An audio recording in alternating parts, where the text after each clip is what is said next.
Oui, je voulais venir sur la grande colère des Européens contre Donald Trump, qui est véritablement une immense tempête, mais dans un petit verre d'eau. J'ai noté les déclarations de certains dirigeants européens, mais c'est grave. L'une des déclarations les plus remarquables est celle de M. François Hollande. François Hollande a dit qu'il faut faire mal à Trump.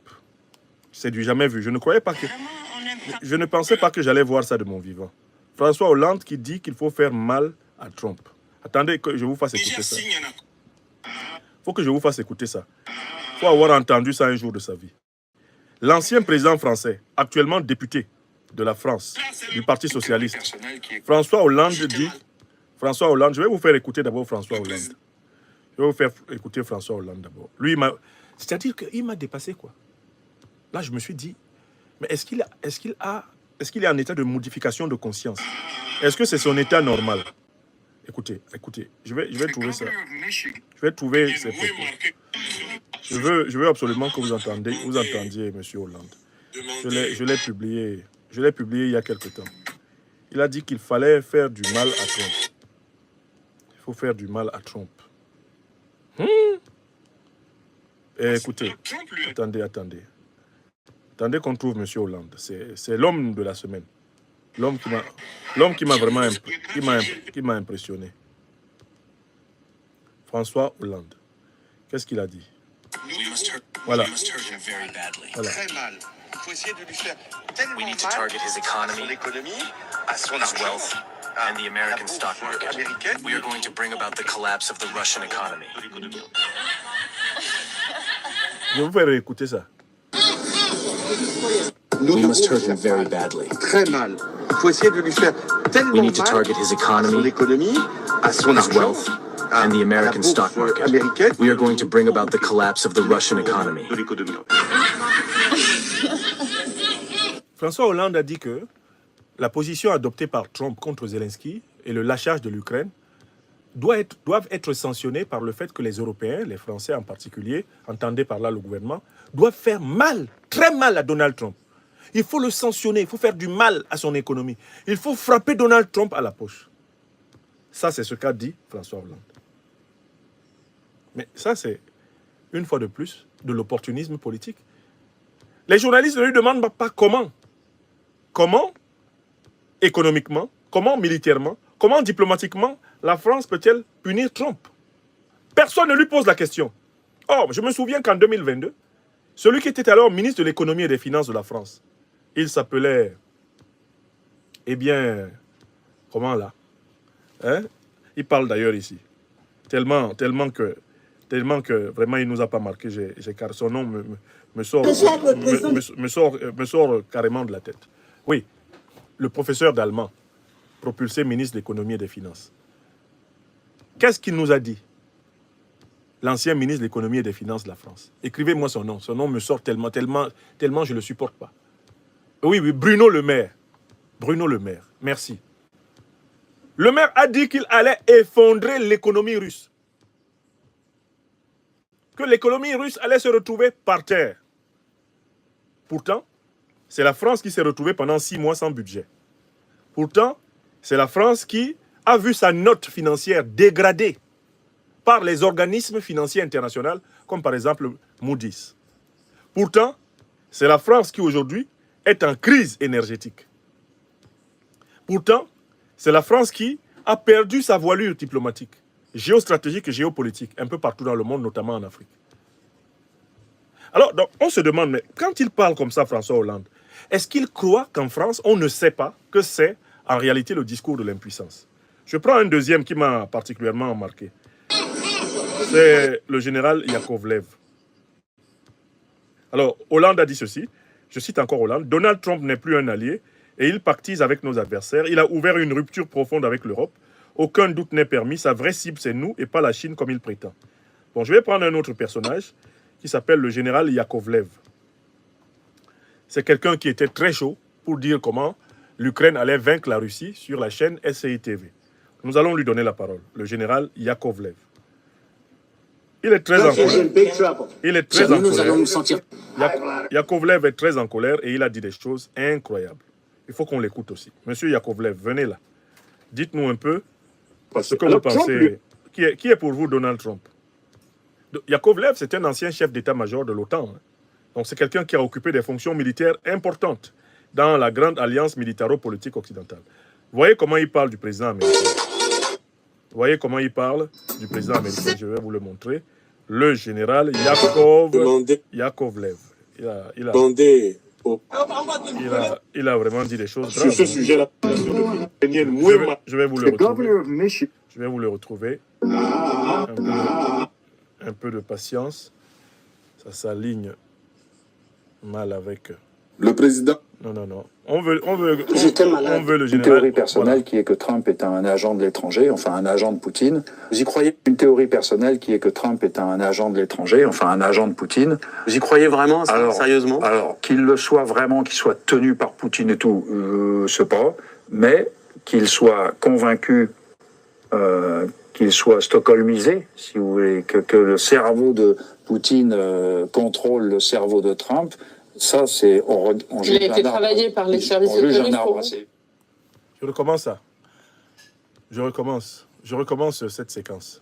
Trump, ça, c'est...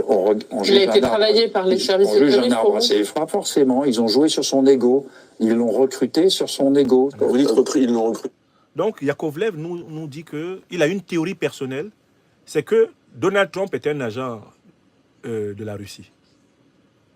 Pour expliquer sa défaite en Ukraine. Parce que c'est lui qui avait dit que Zelensky allait écraser Poutine, que l'Ukraine allait écraser la Russie, que l'OTAN allait accompagner l'Ukraine jusqu'à Moscou.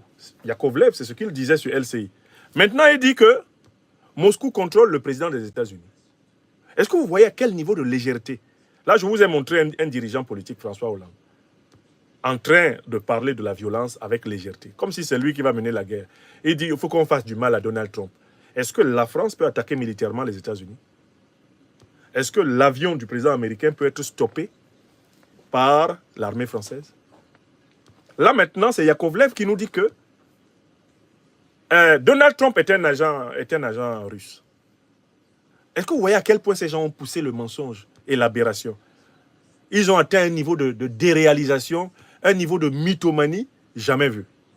C'est-à-dire qu'en fait, ils ont tort. Tout ce qu'ils ont prédit, tout ce qu'ils ont annoncé comme analyse sur la guerre russo-ukrainienne s'est avéré, ne s'est pas avéré, pardon. Et au lieu de reconnaître qu'ils se sont trompés, ils mentent plus.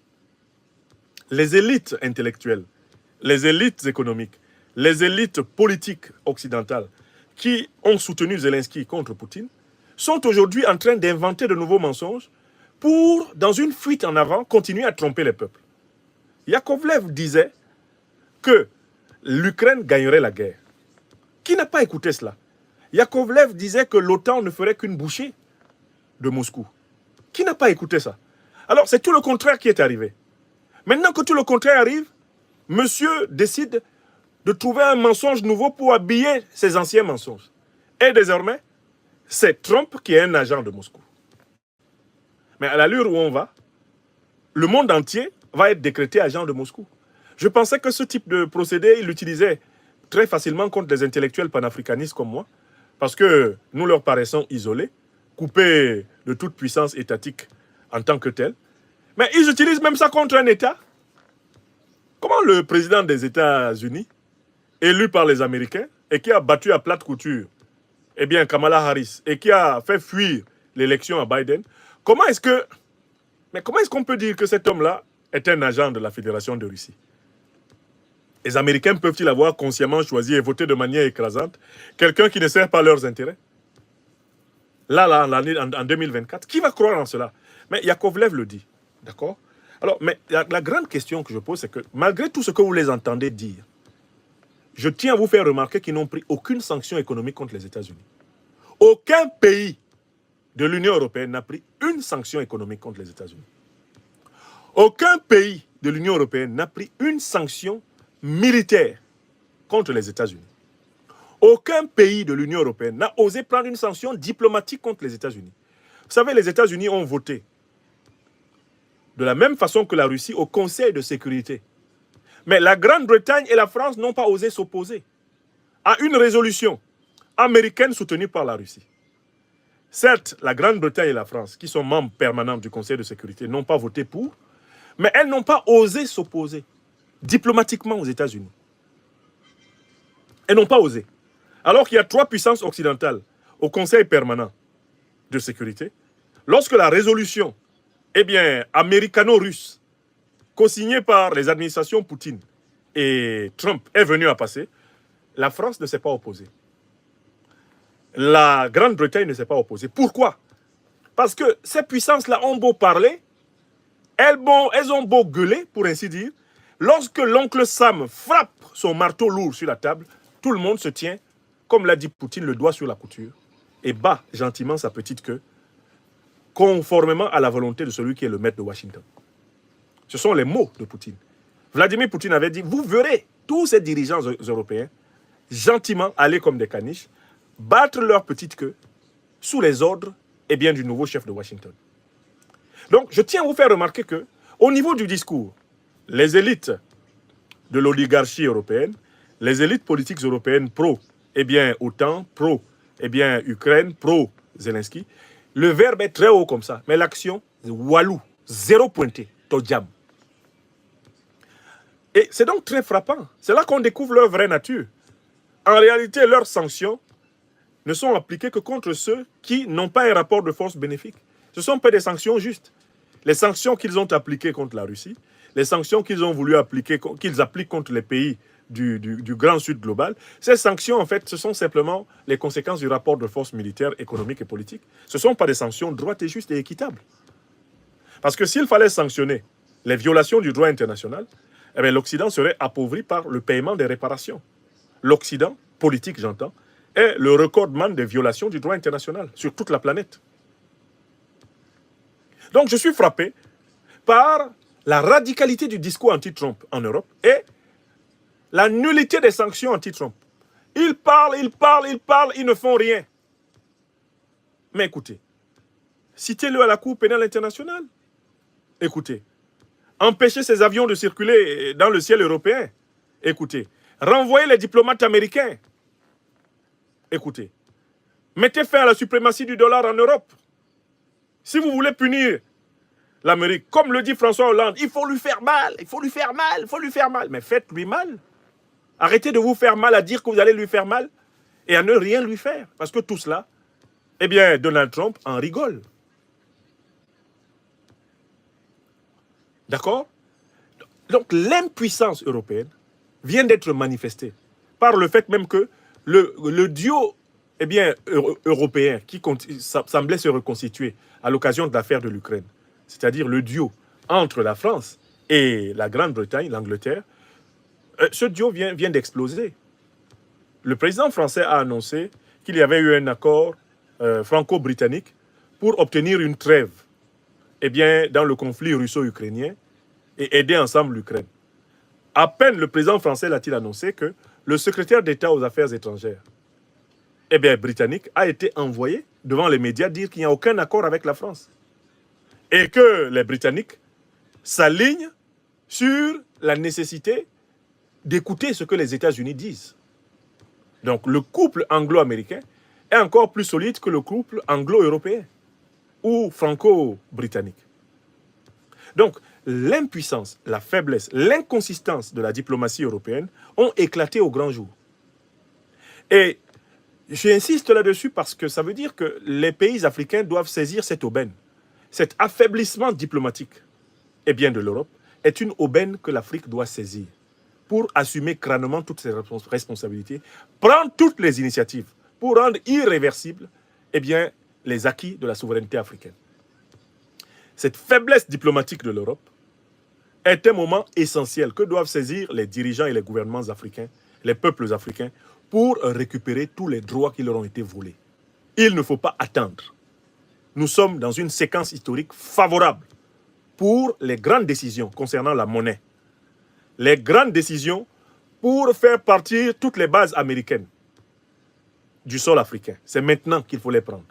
Les pays qui ont les bases américaines sur le sol africain, c'est maintenant. Maintenant que Donald Trump affirme un grand protectionnisme américain, ça c'est du pain béni pour un pays qui a une base militaire américaine. C'est la meilleure période pour dire, Monsieur le Président Trump, nous sommes comme vous, très jaloux de la souveraineté de notre pays. Retirez vos troupes. Vous ne voulez pas des migrants africains chez vous, mais retirez également vos troupes chez vous. Les Africains ne veulent pas des troupes américaines sur leur sol. Les Nigériens ont montré le chemin. Quittez le Sénégal, quittez le Ghana, quittez le Nigeria, quittez le Cameroun, quittez la Guinée équatoriale, le Gabon, quittez l'Angola, quittez le Kenya, quittez la Somalie, quittez Djibouti, circulez. Appliquez la doctrine protectionniste à vos relations internationales. Il n'y a pas d'armées africaines sur le sol américain. Il ne doit pas y avoir d'armées américaines sur le sol africain. Nous sommes dans une période favorable pour cela. Et si les pays africains demandent aux troupes américaines de se retirer maintenant, j'espère que vous savez que les Européens vont applaudir. C'est vrai ou c'est faux? Mais faisons applaudir les Européens. Bon, les Européens ont été très violents sur le plan politique envers l'Afrique, mais de temps en temps, on peut leur donner des petits bols d'air. Si on faisait partir l'essentiel des troupes américaines du sol africain maintenant, je suis sûr que Bruxelles, Paris, seraient heureux, seraient heureuses. Budapest, tous ces pays là où il y a des anti-russes notoires, des anti-Trump notoires, des néocolonialistes, des impérialistes notoires, ils seraient heureux que les États-Unis perdent leur base militaire africaine. Donc, pays africains sous occupation militaire africaine, agissez. C'est ce que je voulais dire. Profitons de l'ère Trump pour récupérer ce que l'Amérique, elle aussi, nous a volé. Écrivez ça. Trump dit qu'il n'aime pas les shithole countries. Les Africains doivent dire « We don't want to be the shithole countries of your Yankee military occupation. Take your American troops back. President Trump, you are protectionist. This is very good for America. We are also protectionist for Africa. Take notice of that. As you protect America, so African people protect Africa. You are asking African illegal migrants to remove their feet from American soil. Okay, so are we asking American troops to remove all their feet from African soil. And so mote it be. And this will be justice. Justice, justice everywhere. So you do, so we do. So you do there in America. So we do in Africa, in our motherland, in our fatherland. Let it be. Time for justice. What you want for America, we also want it for Africa. So must it be. So mote it be.